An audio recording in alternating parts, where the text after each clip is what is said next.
Good afternoon. Nandito ako sa lugar ninyo to commiserate with the family na sundalo, pulis na namatay. I am here to underscore and really emphasize na itong droga na ito is not just a police matter, police action. It is a war being waged against greed natin. Yung tayo, pati yung mga tao na yung corrosive effect ng droga has entirely placed in jeopardy na matapaalangan ang next generation. Itong mga anak natin, marami ang may tama. At alam naman ninyo, alam ko na alam ninyo, na pag yung isang pamilya may tama na either the husband or the wife or one of the children, it becomes dysfunctional. Hindi na normal at ang problema niyan maghiwalay. Paghiwalay na ang social problem sa mga anak maipasa. Even if the father alone ang addicted, ang problema does not end with the father and the drugs. Pag wala yung tatay, buang na, ang pamilya niyan sira na. So ang mga bata, hindi nakapag-aral, wala nang maghanap buhay. At I said, it places the family in a dysfunctional state. Diyan ako galit. Itong mga human rights, itong mga putang inan to, ang binibilang lang nila ang buhay ng isang kriminal na lumaban. Maraming namatay dahil lumaban kasi papatayin talaga sila ng pulis pagka lumaban. Ngayon, yung hindi pati yung kasali na, sinasali na yung mga patayan na wala naman tayong pakialam.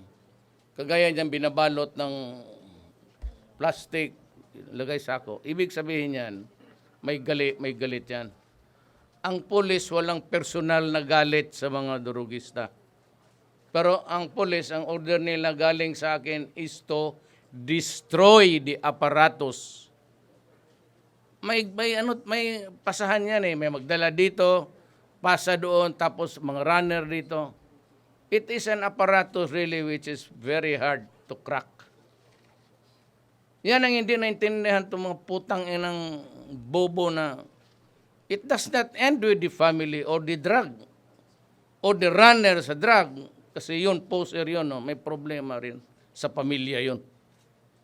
Pag isa-isa nagloko na at hindi ko na-control itong generation ko sa panahon ko, delikado na ang Pilipinas. Magbasa kayo ng mga libro about the countries of South America. How lahat ng bayan tinamaan doon. Doon, mayor, inauguration niya sa umaga, pagkahapon, patay na. Ganong kalala doon. Kaya wag ninyong, kayong lahat dapat, kayo na mismo ang maghanap at pumatay ang mga durugista na yan. Kaya kung tatay ka talaga, unanay ka, wag kang pumayag na ikaw lang ang mag-suffer dito sa mundong to. Kung ako ang tatay, tapos ang anak ko nabuwang, ang anak ko magginastos, di ko nga pinapakagat ng lamok, tapos nung high school, college, pakainin mo ng, pahititin mo ng shabu, tapos mabuwang. Anong kasalanan tatay pati nanay nila, bakit mo gawin sa kanila yan?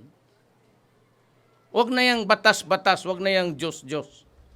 Simple lang ang tanong ko, who gave you the right to manufacture shabu and to sell it to my children? Sagutin mo nga ako. Kaya sabihin ko sila, dilima, huwag na tayo magpatayan. Give me a good answer. Anong nagawa ng mga tatay pati nanay nito sa iyo? That ikay magmanufacture ng shabu at ipakain mo sa mga anak ko tapos sisirain mo ang buhay nila pati buhay ko. Pag matanda na ako, hindi na ako makabili ng medisina. If I get old and I cannot buy my medicines, and even to spoon fed, muhangot og lugaw sa akong baba. Sana. Ganon tayo eh. Inalagaan tayo ng mga nanay at tatay natin. Pagtanda nila, alagaan natin. Paano ka mag-alaga ng putang ina kung ganon sisirain mo yung mga bata? Animal kayo, papatayin ko talaga kayo lahat. Tayong na. Ayan, media, wala pakialam. Sabi nila, ako daw ang pinaka-unpopular sa international press. Wala akong pakialam, putang ina ninyo. May problema ako sa bayan ko. I'm sorry, I'm not adept in Tagalog. I'm not that good at kami yung mga taga Davao, salo kasi kami. We can understand Leyte na waray. Pareho man kayong lahat. We can understand kasi Davao halo-halo. Nakakaintindi kami ng pagsalita ng Tagalog, but not really so fluent, not articulate as so I shift to English. If I cannot express it in neither in Waray. Alam ko sa Waray, Waray kalipay. Waray sapi.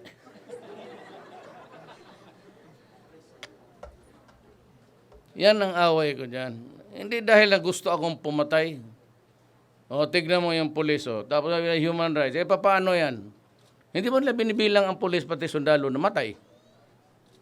Cotabato, 8, 2 sundalo, 2 pulis, 8 ang wounded sa drugs. Yung 2 weeks ago, nagpunta ako doon sa Taguig, yung si Mark. Saan yung, hindi ko naman lahat ng pulis na Taytay. Yun, matino rin na tiyaga. Binaril.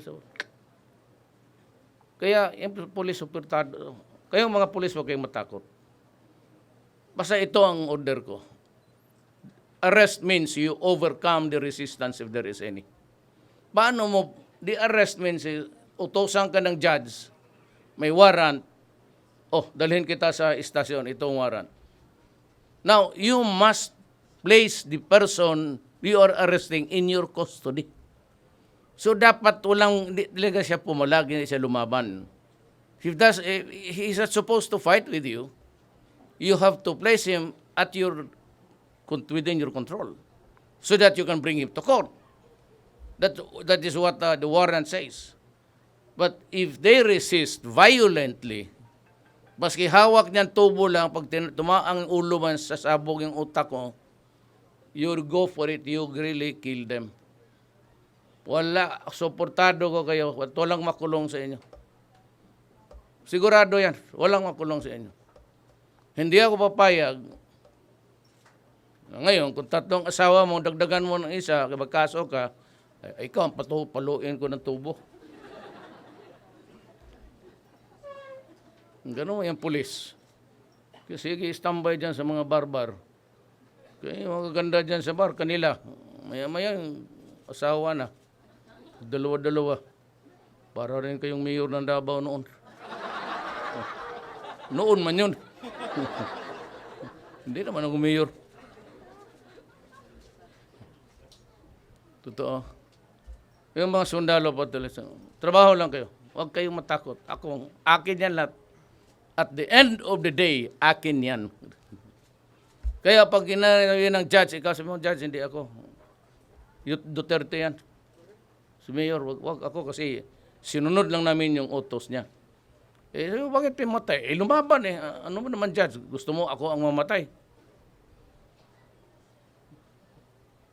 Kaya kayo mga durugista, bilang talaga ang buhay ninyo, ang araw ninyo sa mundo. Maabutan ko rin kayo. Sa karami kong pulis na maipadala dito na sekreto, wag na lang dito kasi kilala ninyo, pwede kayong umiwas. Magpadala ako ng mga 10 dito, ipaup.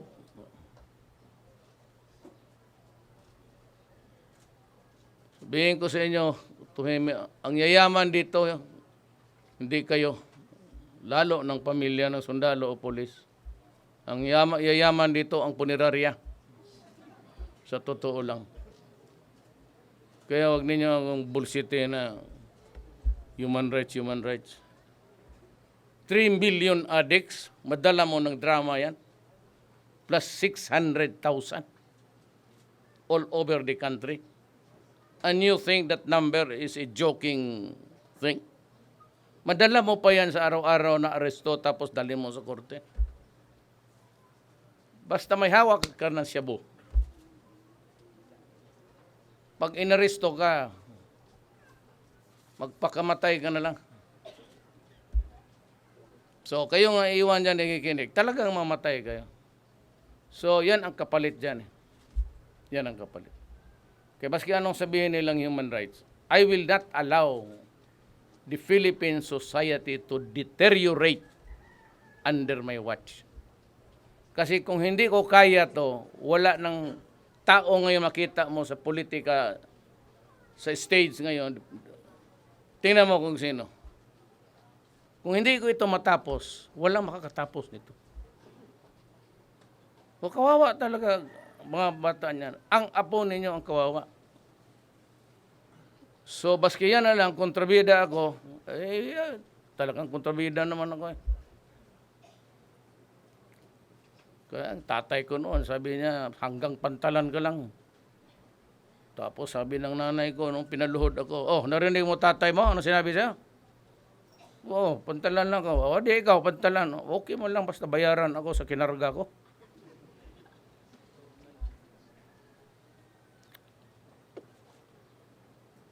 Ganon, bantay kayo, kaya ang utak ko, utak pantalan.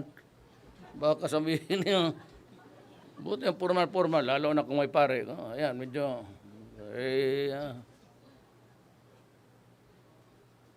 Kaya ko ito pinili, alam mo bakit? Marami nito eh. Ano to? Anong brand itong yawa na ito?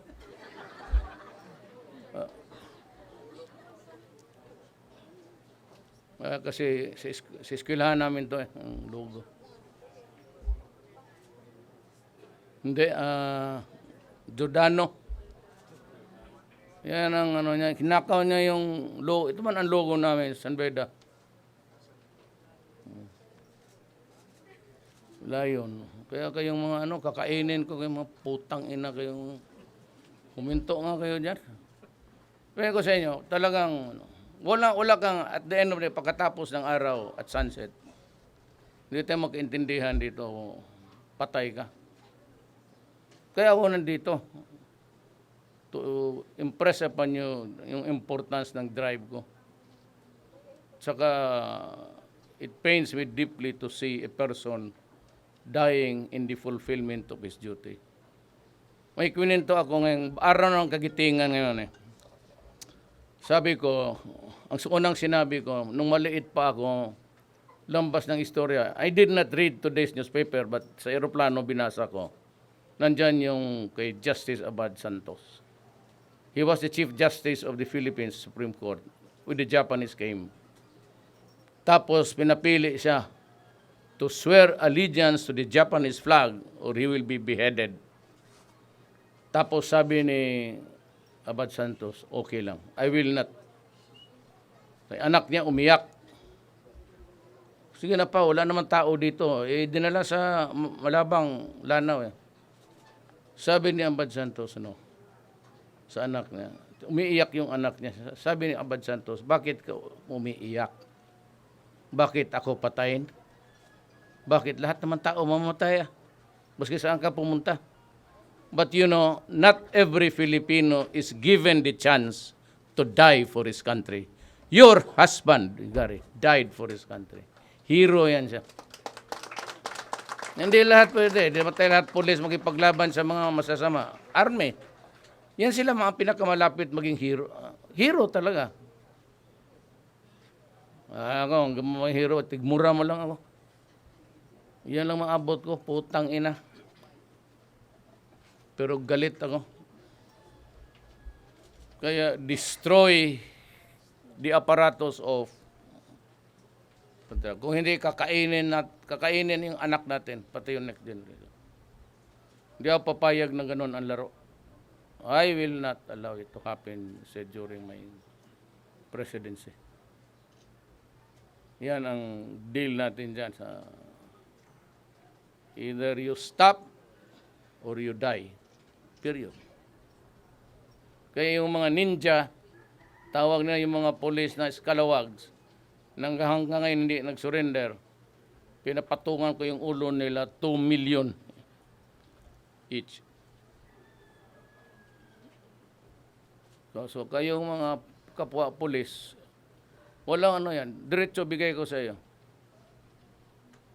Yung mga police na tumatago dahil ng mga ninja, unahin ninyo yan. And you will have a 2 million plus bagong baril. May pang-honeymoon ka na.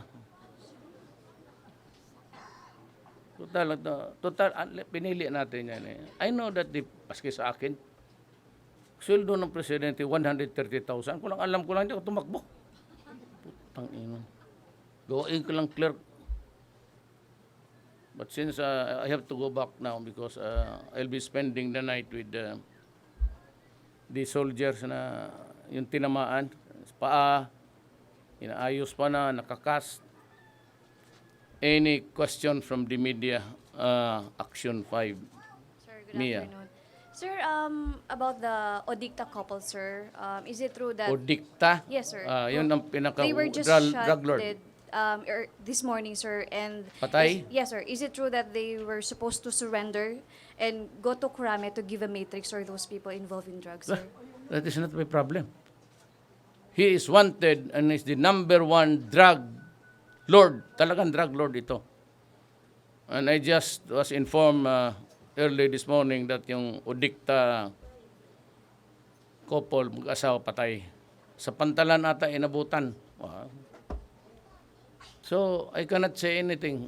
Good or bad, wala ako kasi yan ang pinili niya eh. He was corrupting everybody, lahat, pati yung mga governors. May isang gobernador dito sa Visayas na I named him before. Kung you do not believe me, go to Cebu and try to get a time to talk to him. Wala kang, pati ang salita niya umiikot sa, he's already dysfunctional.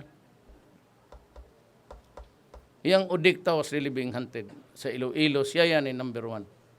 Inabot talaga siya ng malas. Sinong gustong sumunod dito kay Odicta?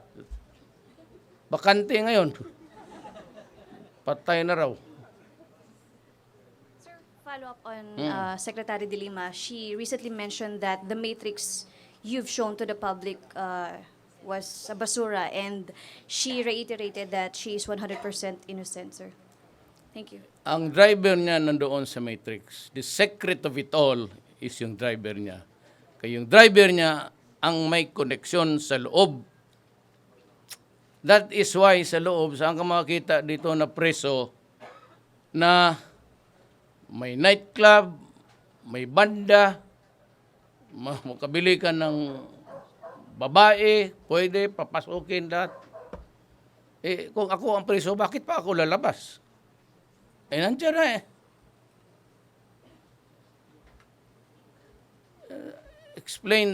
Explain to me yung behavior. So, yung mag-explain ka muna sa behavior mo, sa pagkababae mo. Is senator?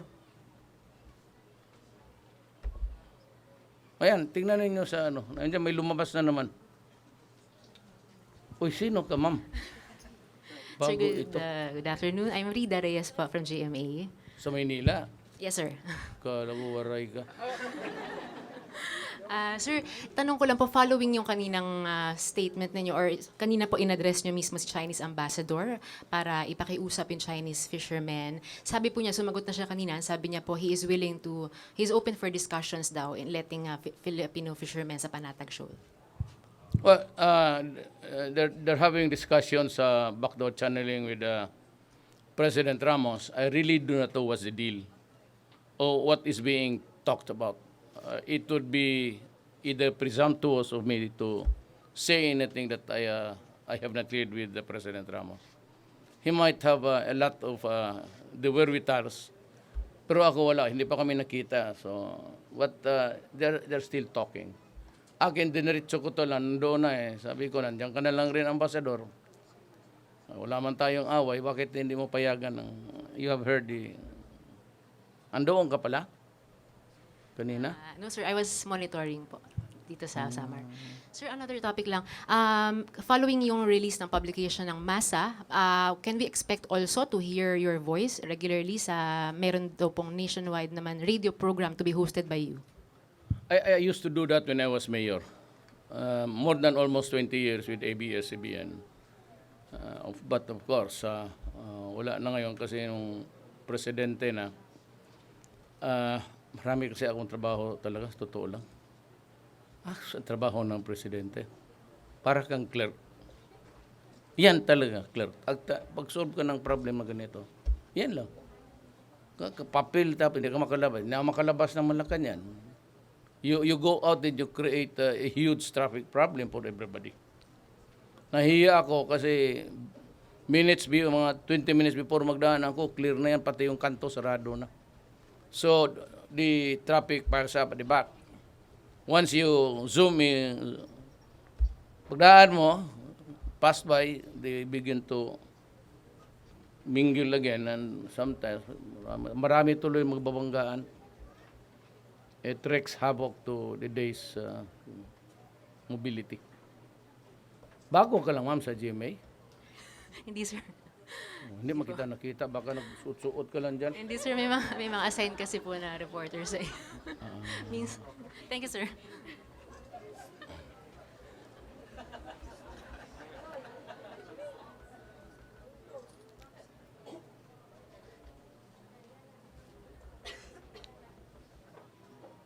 May sinakyan kayo? Chopper? Ano naman mo? Sumama ka lang sa amin. Kaibigan ko yun. Nagluloko lang ako. I'm fun to do that, but you think that flirting, no? That's myself, actually.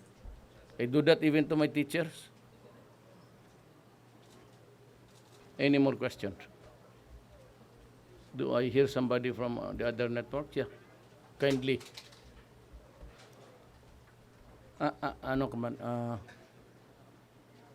Sir, magandang tanghali po sa inyo.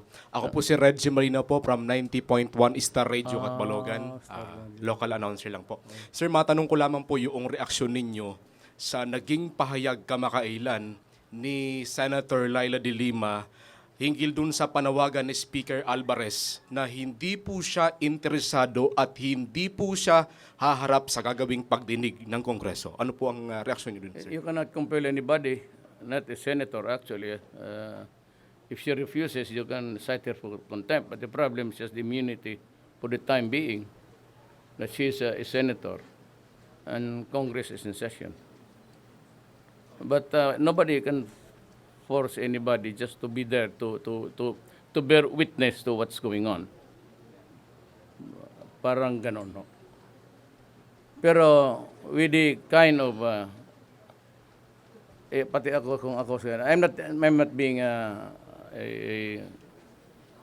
anong tawag dito. But if I were her, look at may nadagdag na naman doon ngayon. Pero wala kaming pakialam niya na.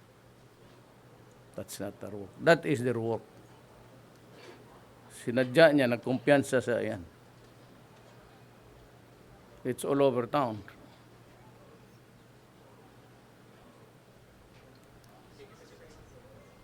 Yes, wala na. Kayo, wala na. Kalika, yo. Kalika. Magsalita ka. Iningak problema, dedicated iningak presidente naton. Ang ginyakan na aton presidente, birigod, maupay igod, ang iya pagyakan. Kay pagproteher niyan nga tanan nga mga magraot, naging mubuhat ang Pilipinas. Sanglit ako biliba kay presidente naton. Amo pala ini ang presidente nga nagbisitan mga patay. Dila ito kay Intermes. Nagkinurukan sa ka Manila. Hirakusoy, bata-bata ako, Hiratolentino. Ang vice ni Binay, Himanahan, kami ito. Dito, isusumat ko iyo, ang mga senador, mga sangkay ako, daradara kanito ng mga restaurant. Oh, Ibalite, Abrigo, yan siya. Nangingilala ka mo ito, mga congressman. Ito, nga aton mayor, nakilala na sa Manila. Mauupayan serbisyo ito, oray trampa. Sanglit, pinadaog. Pinadadaog ito. Basta ang tao, oray trampa. Mauupayan I do administrasyon not niya have pa. I have the list now. I lost it along the way. Oy, susumat ko iyo. Ita kaedad yan na, 95 na. Wala. 5 more. 5 more to 100. Say that? Sige. Dito veterans. Hindi, Magyayakang may announce pakito. ako sa kanila. Saan yung papel? It was handed to me earlier this morning. May inaprubahan kami na almost 4 billion, 1 ang 3 billion is yung mga veterano, pati kanina ko lang binasa.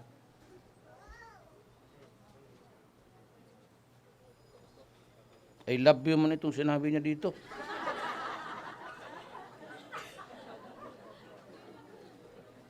Ito. Oh. Tama, sinabi niya, she was there, the sons and daughters of the veterans of World War. Pinaprocess, baka sabihin niya, it's 4.6 billion lahat. Kayong mga retirees, 6 point i-follow up lang ninyo. Hindi, wag na kayo mag-follow up. Para magbiyahe-biyahe pa kaluoy. Yang well, I'll task the DILG. Ikaw na lang, sabihin ko kay Jok, no, idiretso na kay Sueno, para kayo na lang kayo ang grassroots. Kayo ang grassroots nga, andiyan, mayroong governor, mga, just in-approve namin last week yung 4.6 billion. Yung arrears na hindi nila nakuha, makukuha ninyo yun dito sa Yung mga veterano, tapos yung mga byuda na.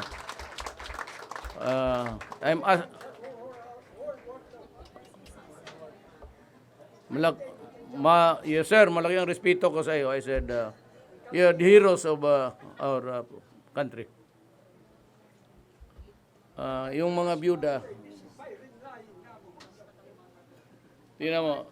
tingnan mo ang tao na nagmamahal ng bayan niya. Talagang galit.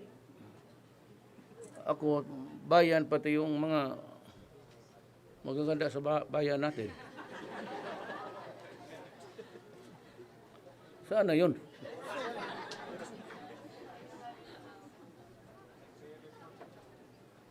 Kaya siguro I have to pass by, I don't know, I have to pass by Tacloban. Why? Yung wounded. So I have to pass by, bigyan ko rin tulong, same. But let's say, it's about 150 ata. Sa opisina ko. Wala yan sa, iba yung sa polis. Yung akin lang, just to, gumagastos talaga ako para tulungan yung mga taong na sagasaan sa kampanya to. Pero huwag kayong matakot. Kung ano lang ang problema ng polis, sabi mo magkaso-kaso sa'yo. Hindi sa panahon ko, hindi ako papayag. Pero kung magkapayag man, tiisin lang ninyo. Tapos ako na ang bahala. Basta dito sa kampanya to, kailangan tapusin ko ito. Maniwala kayo, kasi wala akong nakita dyan ngayon sa mga politiko na kaya nilang. Sino man? Turo kayo ng pagiging presidente dyan na lalaban ng sapakan dito sa mga turugi. Pati Abu Sayyaf. Yung grupo, kayong mga komunista nakikinig, sino NPA dito? Marami man talaga samar. Hands up. Wala na mo ako. Labon pagtalikod sundalog pulis, makibaka. Puro ipangitag baka, di ili-ila. So we're having peace talks. I hope that you honor the ceasefire. As we are, wala ka nun. But I do not believe in that na may teritoryo hindi makapasok ang... I do not believe in the theory that just because there is ceasefire, that there is an area where the soldiers or the police cannot enter. That is not, I do not save you. Government has every right to put the police and the military in any area of the Republic of the Philippines. Buti ang klaro tayo. Huwag lang tayo magpatayan, basta pag magkita tayo, sigaw ka agad. NPA ako. Ay bakit ikaw lang ba, pati ako? Well, I am sad that we have lost Gary. But I am happy also that I met you and maybe you can relay this message to all. Masakit talagang may mamatay sa pamilya. Totoo yan. It's not easy. So better, nandyan na yung delikadong lugar. Meron naman dito tama pati mali na daan. Kayo. Kung gusto mo ng mali, disgrasya ka talaga. Bakit hindi ka madisgrasya? Karaming pulis pati military. Patay. Buti kung NPA ka makatakbo-takbo ka sa bukid. Pagdating doon, patayin ka rin ng NPA. Galit rin yun doon sa droga. So, ma'am, I leave, I share your grief, but rest assured that I would say an assuring word, did you? Care is the word. We take care of yung mga kapatid ng asawa mo. Salamat po sa inyong lahat. Yeah.